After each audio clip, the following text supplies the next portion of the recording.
I welcome you all to the fifth online lecture of the course, Engineering Thermodynamics. So in our previous lecture, we had discussion on the two very important properties, pressure and temperature. In terms of pressure measurement, we have seen manometer and barometer as our pressure measurement devices. After that, in terms of temperature measurement, we have come up with the idea of four different scales for the measurement of temperature. And more importantly, we have seen that while the scale for the temperature was designated, then water is taken as the reference fluid and ice point and steam point of water are taken as the two reference point for specifying Fahrenheit and degree Celsius temperature scale. Okay. Then I have told you that whatever the scale we are defining, that is actually depending upon some reference fluid. Okay. So if we are having a scale which is independent of the fluid, okay, so that particular type of scale we call as nothing but our absolute temperature scale.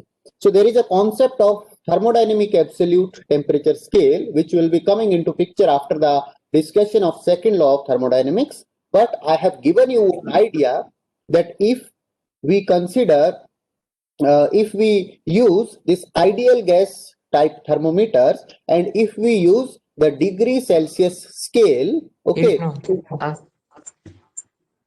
if we use the degree Celsius scale in order to obtain the value of temperature, now if we extrapolate this temperature and pressure line, whatever we have obtained, then this reaches to a point corresponding to absolute pressure at temperature of minus 273.15 degrees Celsius. Okay, so that is actually given as the value of 0 Kelvin. So that's why Kelvin scale is actually considered as absolute scale of the temperature, because corresponding to absolute pressure, it is having a value of 0. Okay.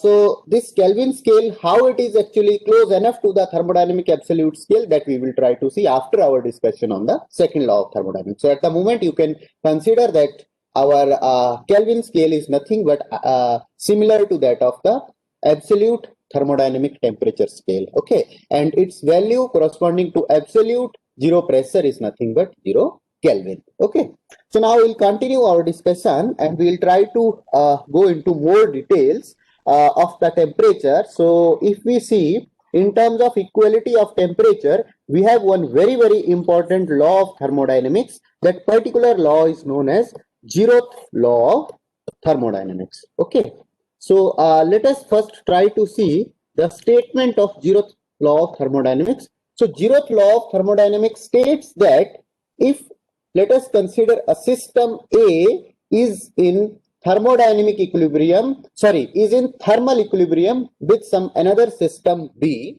okay, and at the same point system A is also interacting with system B and it is in thermal equilibrium with system C. So if A is in equilibrium with B and A is in equilibrium with C, then B and C will be always in thermal equilibrium. So this particular statement is actually called as the Zeroth law of thermodynamics, which is based on the equality of temperature under the condition of thermal equilibrium. Okay, so just to elaborate, let me draw a schematic representation for three different systems. Let me first specify a system A over here, and then let me consider another system over here as, say, system B, and then I am considering one more system over here as, say, my system C. Okay, so what I have done, I have considered three thermodynamic systems A, B, and C. Now I am considering that I have put a diathermic wall in between A and B. So in between A and B, what I have over here a diathermic wall. So the meaning of diathermic wall is that this will allow the interaction of heat energy. So this will allow the interaction of energy because of the temperature gradient, if there is any, between A and B. Similarly, I have used one more diathermic wall between A and C. Okay. So what we are having now, you can clearly see in this particular configuration, your system A can interact with system B, and at the same point of time, system A can interact with system C. Okay.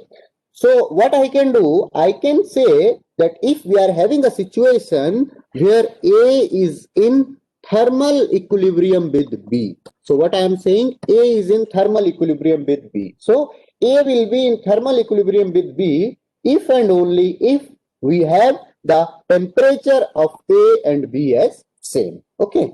Similarly, if I say a condition that A is in thermal equilibrium with C, so that will be once again will be true only if the temperature of A and temperature of C are same. Okay, so under this condition, you can say though our system B and C are not interacting. So in this present situation, you can see that system B and C are not interacting. We are having the only interaction between A and B and A and C. Okay, but still, if we are saying that these two are in thermal equilibrium, then obviously B will be in thermal equilibrium with C. So it means that we will be having the same temperature of system B and system C also. Okay, so this particular statement is known as Zeroth law of thermodynamics. So this statement is based on the equality of the temperature, and it's a very, very fundamental statement. So that's why it has actually preceded our second and first law of thermodynamics. So that's why it has been given the name as Zeroth law of thermodynamics. The only reason for giving the Zeroth law is because it's a very, very basic thing. Okay, and so that's why it is actually preceded by the statement of first law of thermodynamics, and it has been specified as Zeroth law of thermodynamics. Okay, so like now here I would like to conclude our discussion on temperature, and now I like to move to our next very, very important property, which is called as the energy of the system. Okay, so energy content of the system is very, very important property, because we ultimately see that whatever the energy we are having within the system, that is mainly employed to do a certain amount of work to obtain certain amount of desired output from the system. Okay, so now the energy can be categorized broadly into two things. So we may have some macroscopic energy, and we may have some portion as microscopic energy. Okay, so I think now it will be clear to you all that when we talk about macroscopic and microscopic, at the macroscopic we are talking about some property which is in bulk as a average property, and when we are talking about microscopic properties, we are nothing but considering into consideration the molecular activity, and then we are trying to see that because of that molecular activity, what we are getting as a whole time and space average property. Okay, so if I talk about in terms of energy, we all know that energy include the sum of different types of energies. So the very, very important energy we have is nothing but, we say, our translation kinetic energy, so which we represent with the help of formulation half m into v square. Then we represent one more very, very important energy which is associated with the elevation. So that particular energy we call as nothing but our potential energy, mg. Okay, z. Then we have another property which we call, another type of energy which we call as nothing but our capital U. So this particular capital U is something which is known as the internal energy. So I hope that you all are knowing about kinetic energy and potential energy. These are the very important forms of energy, and internal energy is something which is already there, inherent to a substance at any given thermodynamic state. Okay, So this is also very important type of energy. So we will now have elaborate discussion particularly on internal energy, because at this moment I consider that you all are well aware of the kinetic energy and potential energy. Okay. So this kinetic energy and potential energy, in general, if you see, these are the actually energies which are associated with the. So first, if I talk about kinetic energy, it is associated with the bulk motion of the system. Okay, so for example, if you have a gas container and that gas container is moving with certain velocity v, and if m is mass of the gas container, so you can find out its kinetic energy as nothing but half into m into v square. So this will be the kinetic energy which is possessed by that particular container of the gas. Then second type of energy is very, very important, potential energy. This is something which is related with the elevation. So for example, if you see, we are having a reservoir of water, and in that water reservoir, say if we are taking outlet of water at some depth z, and we are having water filled within that reservoir up to some height z. So in that case, we say that the potential energy of water stored inside that reservoir is nothing but equal to mgz. Okay. So if you see, these are the two energies which are associated with the physical state of the system. Okay, so these two are the energies which are associated with the physical state of the system. Why physical state? Because whether the system is having motion or the system is having certain elevation, so that is nothing but that particular thing is referred to as the physical state of the system. If the system is stationary or it is moving, what elevation it is at located. So this particular thing is nothing but the physical state of the system. So that's why kinetic energy and potential energy are the two important terms which depends upon the physical state of the system, and these two, that's why, are also called as the macroscopic form of energies. Okay, so these two are nothing but called as the macroscopic form of energies. Now, if we talk about internal energy is something which is inherent to the thermodynamic state of the system. Okay, so it is inherent to the thermodynamic state of the system. So for example, if I have water at 100 degrees Celsius and it is in the vapor form, then obviously it will be having some different amount of internal energy. If I have water at 300 degrees Celsius superheated state, then it will be having some different amount of energy. If I have water at 25 degrees Celsius, then it will be having some different amount of internal energy stored within it. Okay, so the first idea is that if we have any mass, with that mass we will be having some inherent energy which is associated with the system. Okay, so that particular inherent energy is something which is known as the internal energy, and the magnitude of this internal energy is actually controlled by the thermodynamic state of the system. If the thermodynamic state of the substance or the system will be changing, its internal energy content will be actually changing. Okay,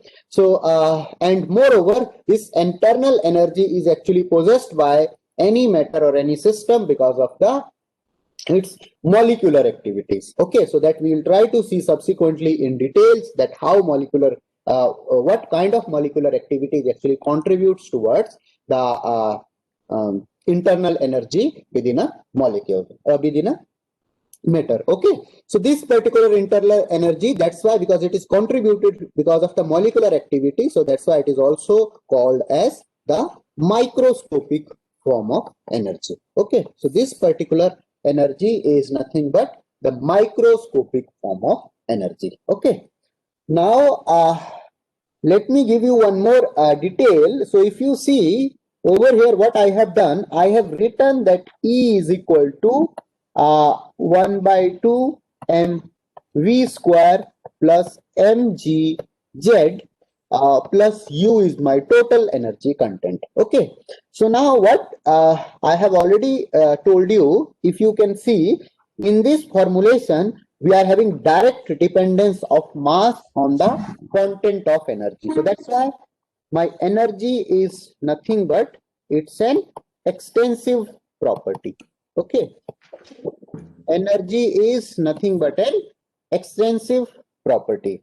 Now, if I have to obtain the corresponding intensive energy, what I have to do, I have to find out the specific form of energy. So we know that specific energy is nothing but energy per unit mass. So capital E by M will be nothing but my specific energy. So that will be equal to half V square, because now I am dividing with mass, plus Gz, plus I am writing over here small u, because we know that all the intensity properties are given by symbol small u. So I am referring to as to small u as nothing but specific internal energy. So small u I am calling as specific internal energy, which is nothing but equal to capital U divided by M.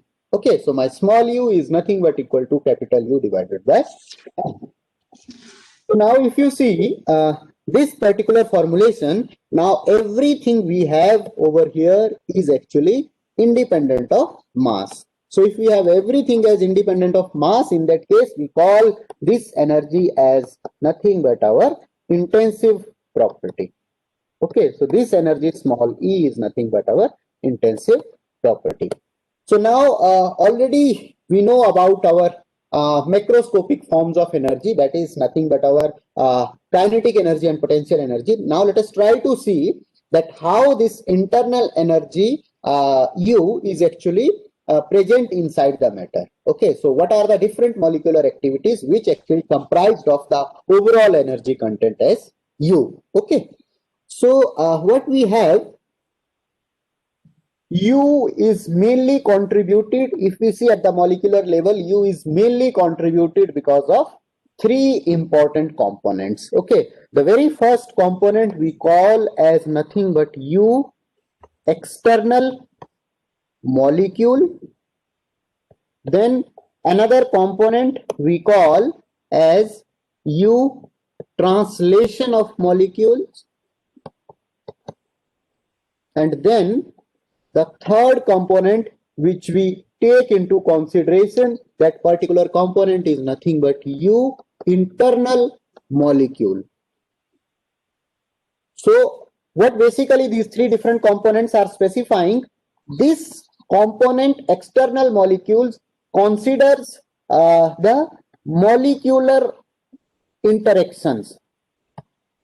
Molecular interactions, it means what I am saying, that between the two molecules what we are having. So this is nothing but molecular interactions between two molecules, two or more. So at the moment we are considering that whatever the molecular interactions which will be happening between the number of molecules externally between the molecules, so that these we call as the contribution because of the U external molecule. Then if we talk about U translation, that is nothing but associated with the translational kinetic energy of molecules. So this is nothing but kinetic energy of molecules. And if our molecules are undergoing through certain rotations also, under this scenario we have to consider the rotational kinetic energy of the molecule also. Okay, so U translation is nothing but when whole molecule is doing some translational motion, that particular translational kinetic energy is actually included over here. Okay, so that also contributes to the total internal energy. And then we have U internal molecule. So U internal molecule is nothing but for atomic activities within a molecule. So what will be happening within a molecule, we will be having some nucleus, positively charged particles, then negatively charged electrons. Okay, so whatever these activities which are happening at the atomic level within a single molecule of one some substance, that particular thing we call as nothing but our U internal molecule contributions in order to account for the total content of the internal energy. Okay, So now, if we first talk about in more details about the external molecules, so you all can see that we'll be having certain situation where two molecules are very closely packed in case of solids, then these are at certain distance in case of liquid, so this distance will be large, and in case of gases this will be even far apart.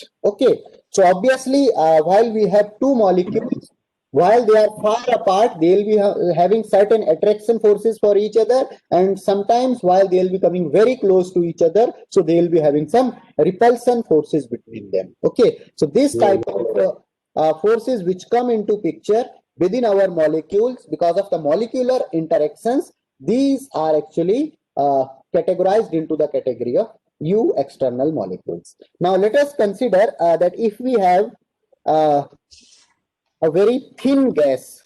Okay, so if we take the example of a very thin gas, the meaning of thin gas is that if we have very low pressure, so under the very low pressure, what will be happening? Density of gas will be very low. So if density of gas is very low, in that case, what will be happening? The gas molecules will be far apart. Okay, so if gas molecules are at very large distance from each other, so they will not be having any interactions. Okay, and therefore the contributions because of the molecular interactions will be zero. So if we talk about external molecule energy, and if we consider that we are having a very thin gas, the meaning of thin gas is it means it is having very low density. Okay, so if it is having very low density, in that case the molecules of the gas will be far apart, and this external molecular contribution will be actually equal to 0 for a thin gas. Okay, now we have the next component which is because of the kinetic energy of molecule. So this is very small thing. So for example, if I take a water molecule, so what I'll be having one oxygen atom, I'll be having two hydrogen atoms bonded to it. Okay, so in this particular configuration, what will be happening if I consider this entire molecule is having certain velocity u, and if m is the mass of this molecule, say mm, I am writing as mass of molecule, so I'll be having translational kinetic energy as nothing but equal to half mm into say I am writing this symbol as v bar, so v bar whole square. Okay, so any molecular velocity, if we take into account, that particular thing we call as nothing but our translation kinetic energy. And if we are having any situation where molecules are also undergoing through the rotational motion, then we have to also account for the rotational kinetic energy. Okay, then we have next component. So sorry to interrupt you, but vibrational energy also comes in translational energy. Yeah, so what I am doing actually, I will consider vibrational energy separately into internal molecules. Okay, so that is how I'll be including that one further. You just wait for the moment. Okay. Okay, sir. Now, what I'll be doing, so this is all about translational kinetic energy of the molecule. Now, let us go into more details about the internal molecule, that within the internal molecule, what type of contributions we have. So within the internal molecule, if I split into its further components, so what I'll be having here, I'll be having nothing but different types of energy. So first is which is coming because of the atoms, so atoms, plus I'll be having some energy which will be coming because of the vibrations, so that I am calling as vibrational. Okay, then we may have certain energy because of the rotation of the molecule. So earlier I have not included, so that's why I am including it over here. Rotational of the molecule. Okay, then I may have one more kind of energy. So this is first atom, vibration, rotation. Okay, and then we may have certain energy which will be contributed because of the potential, in the form of potential contribution within our molecule. Okay, so this now let us try to see. So vibrational is obviously, I think, clear to you all. So we may have molecular, we will be always having the molecular vibration. So because of the vibration, whatever energy is there, that we call as our U vibrational. Okay, now in U atom, what we are having, basically we have some positively charged nucleus, and about its positively charged nucleus we are having nothing but motion of the electrons. Particularly we call this motion as nothing but azimuthal motion of the electron. So that's why in the orbit, so that's why we will be having some angular momentum, and at the same point of time we will be having the spin motion of the electrons also. Okay, so because of this, whatever the energy we are having, that type of energy actually we are considering inside atom. And then we have rotational energy. So to give you some idea on the rotational energy, let me take an example of a oxygen molecule. So say if I have two oxygen atoms and these are actually bonded together. Now if I say specify some coordinate system over here, so x, y and z is my coordinate system. So what will be happening now, this particular oxygen molecule first may have three kind of translation motion, that all this entire molecular structure is actually translating in x direction, it may translate in y direction, or it may translate in z direction. So this particular oxygen molecule is nothing but having contributions because of the three translational motions. Okay, apart from that, now if we talk about rotation of the molecule, so you can see one rotation. If I now draw the molecule at some other orientation, so this is my original orientation and this is my, say, new orientation. Okay, so in this orientation now you can see this angular rotation as nothing but about, you can consider this angular rotation about y axis of the molecule. Okay, so this is one angular rotational motion within the molecule. Another rotational motion can be about z axis. Okay, so if molecule translates in vertical plane, means if I talk about the rotation of the molecule in xy plane, so that rotation will be nothing but about z axis. And if I consider the rotation in my xz plane, that will be about y axis. Okay, so that's why we may have two different rotational motion. Now third rotational motion of the molecule can be about x-axis. So what is basically doing, it is having revolution of the molecule along the x-axis. So you can see in this particular case what will be happening when oscillation of the molecule is there in x-axis, then actually axis of rotation and the mass are actually coinciding. So that's why we will not be having much significant contribution of the rotational kinetic energy about x-axis. Okay, so for this particular molecule, what we are having, three contributions are coming because of the translation motion of the molecule, and two are coming because of the rotational motion of the molecule. Okay, and apart from that, what will be happening if I have these two oxygen atoms? So what I can do, if I have to split these two oxygen atoms, then obviously I have to break the bond which is holding these two. So it means I have to spend certain amount of energy to break this bond. Okay, so certain amount of energy I have to spend. So whatever the amount of energy we are spending to break this particular type of bond, that type of energy is something which we call as nothing but our U potential. Okay, so the amount of energy which is required to separate apart the atoms of the molecule, that particular energy we are actually giving in the form of U potential of that molecule, and that contributes to the substance, to the matter, in terms of its internal energy. Okay, so this is like the different molecular details what we are having about the contributions of the internal energy.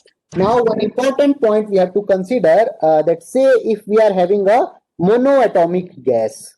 Okay, so if we are having a monoatomic gas, in case of monoatomic gas, what will be happening? In case of a monoatomic gas, what we will be having? We will be having nothing but atom. Our molecule will comprise of a single atom. Okay, so it means we will not be having any interactions between the atoms within a molecule. So that's why for this type of monoatomic gas, if I consider the U potential contribution, so U potential will be actually equal to 0 for our monoatomic gas. Okay. Now, so this is like I have tried to give over here the idea of internal energy from the molecular perspective. Now, what we have actually, while we say the internal energy, so in our internal energy, we have different type of energies which are stored. Okay, so now in the previous slide, I have given you idea based on the molecular activities, what type of molecular activities we are having. Now, let me give you the idea that when we talk about internal energy, that internal energy within a substance can be in the form of different other types of energies. Okay, the very first type of energy that we may have in our internal energy that we call as nothing but our sensible energy. Then second type of energy what we have that we call as our latent energy. Okay, then third type of energy we call it as nothing but our chemical energy. And fourth type of energy which we can include over here is called as nothing but our nuclear energy. Okay, so if I take the another perspective, I can categorize that my internal energy, whatever I'll be having within a substance which is associated with the thermodynamic state, that will be in the form of sensible energy, latent energy, chemical energy, and nuclear energy. Okay, so now I think you all know about the fundamental definition of all these different types of energy. So sensible energy is something which is associated with the temperature change. Okay, okay, so all of you please keep your microphones muted. So what we have, sensible energy is nothing but in the form of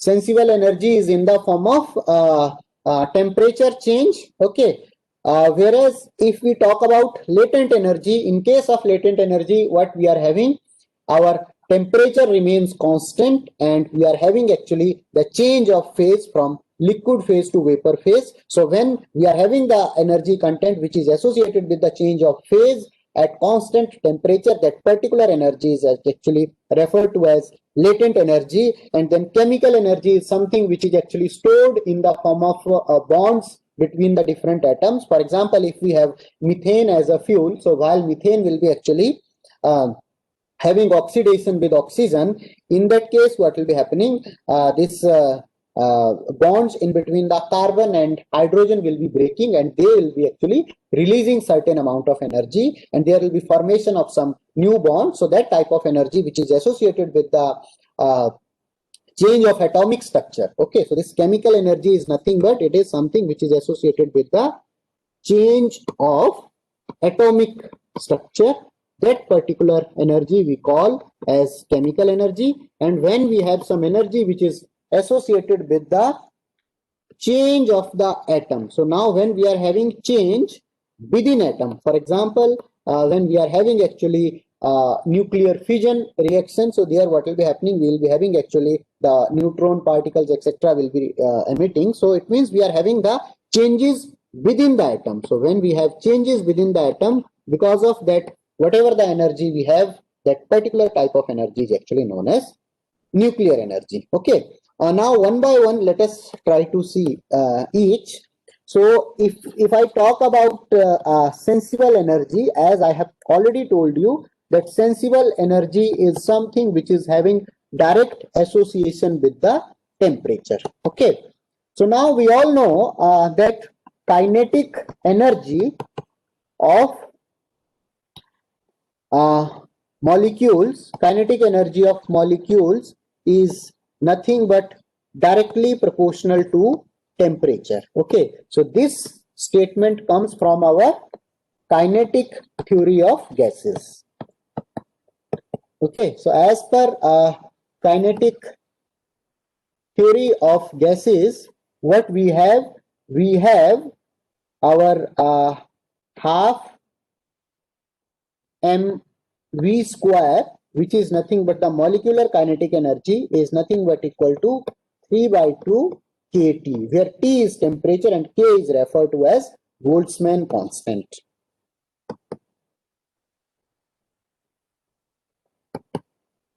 So now you can see from this particular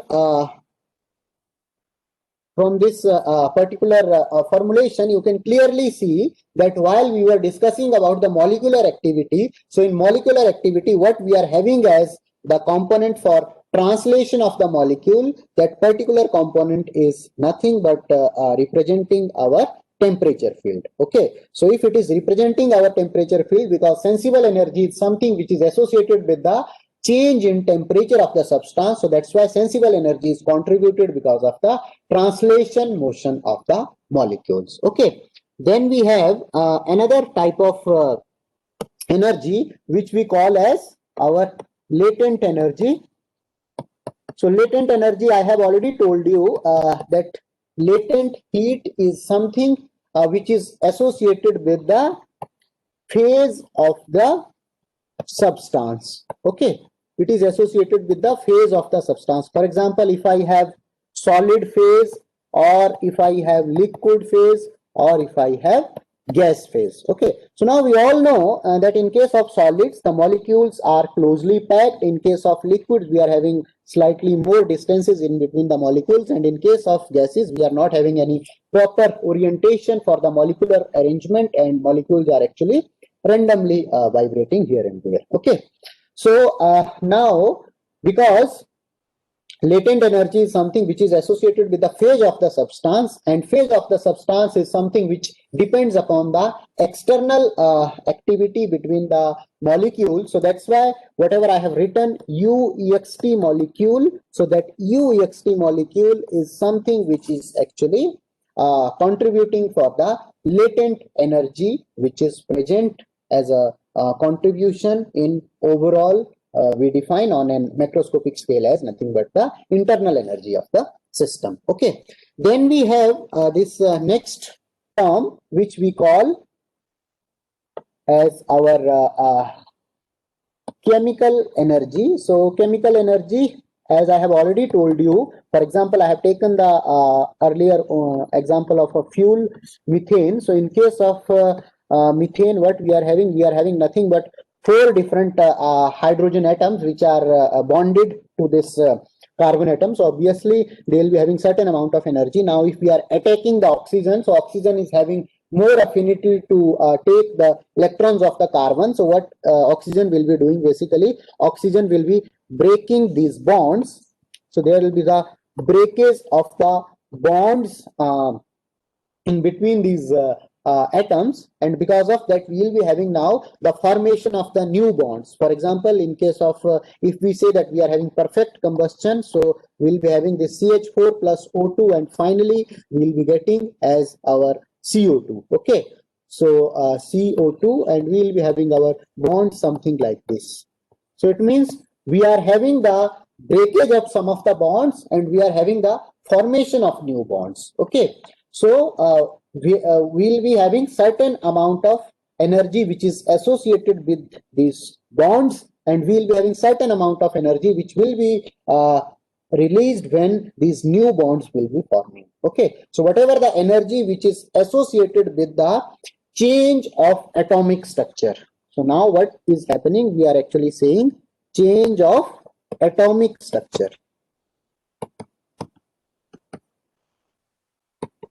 Because here if you see, we will be having formation of water also. So earlier if you see, you are having the bonds in between the C and H. Now you will be having new bonds in between C and O and H and O. So basically we are having the change in atomic structure. So when there is a change in atomic structure, because of that, whatever the energy will be coming into picture, that we call as nothing but our chemical energy. And the next type of energy is something which is called as nuclear energy.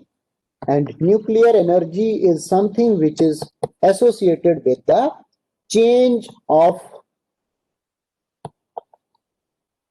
atom only. So here we will be having actually change within the atom. So we will be having changes within the atom. So because of that, so that is particularly comes under the conditions of nuclear fission and nuclear fusion. So while we'll be having fission and fusion of the nuclear, we'll be having actually changes in the atomic structure.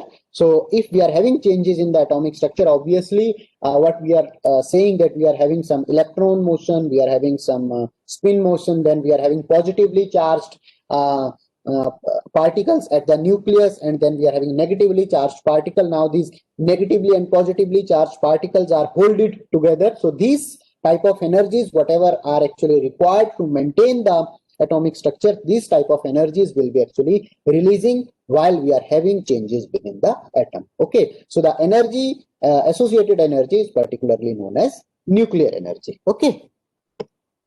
So now here you can see that from this particular discussion, that on the macroscopic level, whatever the overall contribution we are getting because of the molecular motion, that we call as nothing but our internal energy. Now internal energy of a substance may be contributing because of the different type of molecular activity, and with specific to each molecular activity we are having certain specific type of energy. So that type of energy we have categorized into 4 different terms. One is sensible energy, latent energy, and then we have also called it as chemical energy and nuclear energy. Okay.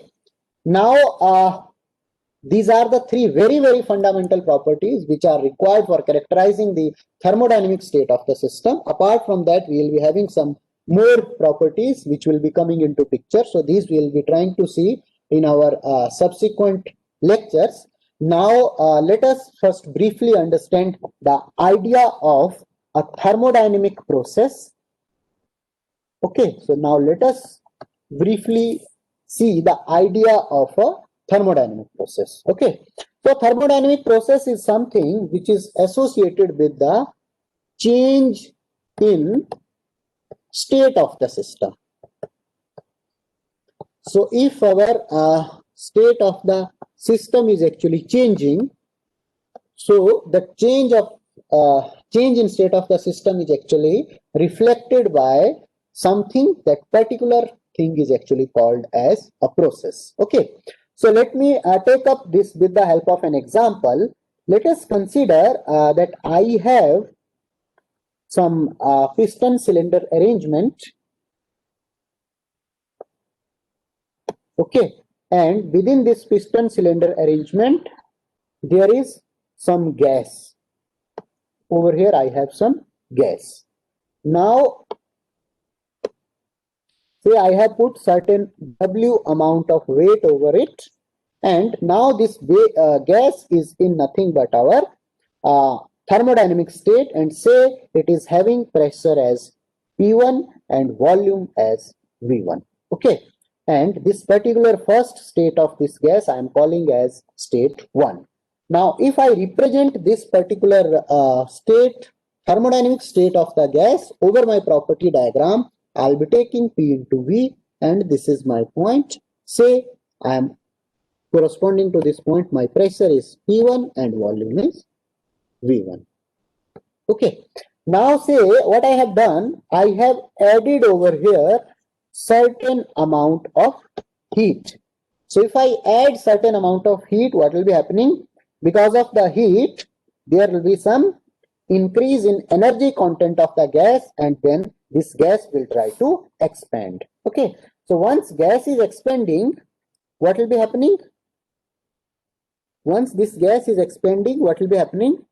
I'll be reaching to some new volume stage. Okay, I'll be reaching to some new volume stage, and this will be my W as nothing but weight. So if weight is remaining same, then corresponding to my two thermodynamic state, equilibrium will be only if my pressure is same. So if we are having the thermodynamic equilibrium, then only I'll be able to specify the state. So because of that, I'll be considering that because weight is same, so that's why our pressure will remain, P2 will be nothing but equal to P1, but my volume has changed to V2, which is greater than V1. Okay, so now this was my state 1.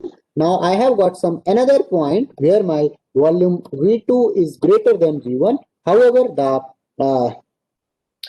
pressure has remained same. So this particular thing, which is actually causing the thermodynamic state of the system to change, this is called as nothing but a thermodynamic process. Okay. Now let me take one more example. So I may have some process. For example, what I'll be doing, once again, I'll be taking the same example that I have a piston cylinder arrangement and I have certain W amount of weight. Okay. And corresponding to first, I have P1, V1, and this is my first thermodynamic state. So now what I'll be finding that on my PV plot, this is my point number 1.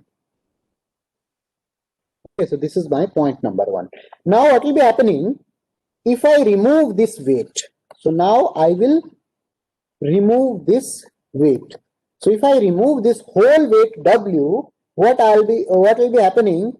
There will be sudden change in the volume, and I'll be getting to, because I am now releasing this weight, so obviously pressure within the system, within the gas will be more, so that pressure will try to move the piston outside unless or until a new thermodynamic state, a new state of mechanical equilibrium is actually obtained. Okay, so now I'll be getting 2 as my new thermodynamic state. Corresponding to that pressure is P2. Obviously, because we have removed the weight, so our pressure P will be less in comparison to pressure P1. Okay, and our volume V2 will be more in comparison to V1. So now you can see if I plot this on my PV plot, I'll be having some new thermodynamic state 2 where my pressure is less and volume is more. Okay. Now one important point is here that we are knowing the initial and final stage, but we are not knowing that what is the path of the process, whether the process is taking place through this path or it is taking place through this path, or it is taking place through some another path. So what we are knowing at this moment, we don't know the path of the system, path of the process. Sorry, I'm saying system wrongly. It should be the path of the process. So we are having the change of thermodynamic state, but this weight W I have suddenly removed. So because of that, the process has happened so fast that in between these two state points, in between point number 1 and 2, I was not able to define the state. Why? Because the process was fast. Okay, so when the process was fast, I have removed certain W amount of weight. Now because of that, the process was fast, so I was not able to define the states in between, because state can only be defined if we are having the thermodynamic equilibrium. But if the process is fast, then obviously thermodynamic equilibrium will not happen in the intermediate states, and we will not be able to define the intermediate states. If we are not able to define the intermediate states, we will not be able to define exactly the path of the process. Okay, so for defining the path of the process, what I have to do, I can now take up once again the same example of piston cylinder arrangement, and in this piston cylinder arrangement now, once again I'll be having the W amount of weight, but that W amount of weight will be actually contributed because of the number of small weights. Okay, so what I have, once again I have the W amount of weight, but that W amount of weight is actually contributed because of the n number of small weights. So say W1, W2, so on up to Wn are my number of weights, small number of weights, and these are such that these are making to actually overall W whatever I have considered earlier. Okay, so summation of all these Wi is nothing but equal to overall W. So now if I try to plot this process on my PV diagram, what will be happening? Initially, my first state will be when I have pressure P1 and volume V1. So that is my state number 1. And then after that, when I'll be removing one weight, then obviously we will be having actually very slight displacement.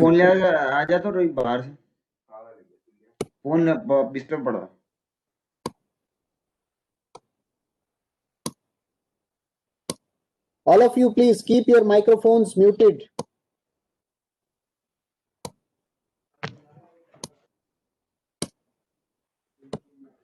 Okay, so now if I remove the another weight,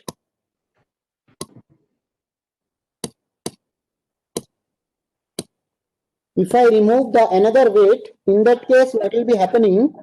I'll be having further displacement. So it means my process, so when I am removing the weights, overall weight on the gas is actually decreasing. So it means pressure of the gas will be decreasing, but as we are having small weights and we are slowly decreasing each and every weight, so because of that, what will be happening? Our process will be very slow, and I'll be able to define the number of intermediate states which are happening before our system is reaching to the final thermodynamic state. Say the final thermodynamic state over here is nothing but state number 2. Okay, so now while we have our weight comprised of, because of the number of small weights, so because of that, what has happened?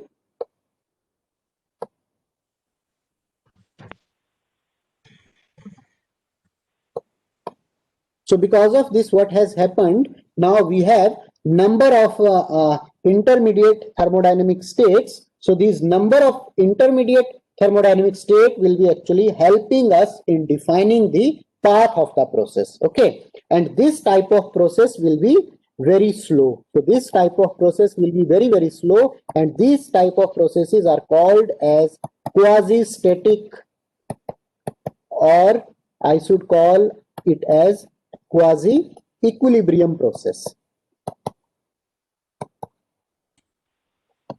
So the very slow process, where we are having actually, where we can easily define the number of intermediate thermodynamic states, which will be helping us in obtaining the path of the process. That particular type of process we call as nothing but our quasi-static or quasi-equilibrium process. So in this particular type of process, if I have to define the process path, I can simply join these intermediate state points, and this will be my path of the process. Okay, now one important point you have to remember, that this type of process, which is kind of an ideal process, where we are able to move the transition from one thermodynamic state to another thermodynamic state in an quasi-static manner or in a thermodynamic equilibrium manner.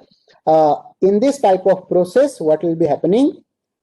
We call this process as ideal process, or we call this, ultimately we will be finding it, this type of processes are called as reversible process, but that term reversible we will have more elaborate discussion after our second law of thermodynamics. Okay, so if we are having this type of processes, then we have to also represent the direction in which the process is taking place. Okay, so when we plot any thermodynamic process on the property diagram, it is very important to specify the direction of that process. Okay, so normally we specify the process with solid line if it is quasi-static. So if the process is quasi-static, then we specify it with the solid line, and if the process is non-ideal, okay, so in case of non-ideal processes, we try to specify the process with dashed lines.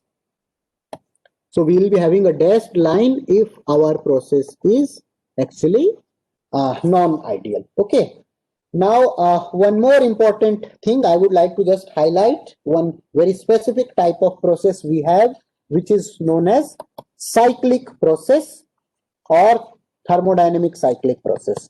So any process for which the initial and final point are same, that particular type of process is actually known as cyclic process. For example, if I take PV diagram. Now on this PV diagram, if say this is my starting point 1. Now if I have a process which is actually passing through number of stages, intermediate stages, say 1, 2, 3, 4, 5, 6, and finally it is actually reaching to the same point from where it has started. So this particular type of process is actually called as cyclic process. Okay, so the condition for the cyclic process is that initial and final point of the process should be same. Okay, so if initial and final point are same, then we call that particular type of process as nothing but our cyclic process. Okay, so now it's time for your next lecture. So that's why I'll stop at this point and we'll continue our discussion in our next lecture.